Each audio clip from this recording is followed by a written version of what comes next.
Hi, I'm Dr. Karelien from Vermaak. Today I'll be discussing foam rolling.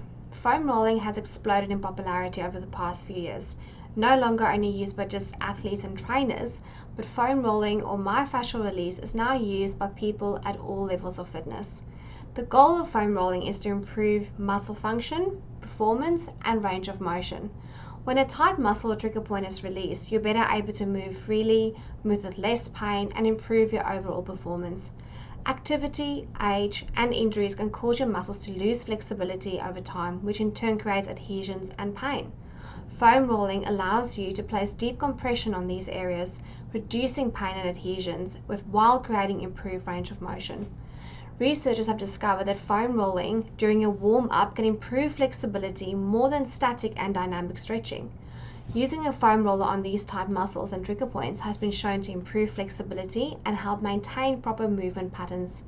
If you have questions on whether foam rolling is for you, just ask. We believe this type of at-home care is a great way to support the adjustments you receive in our office.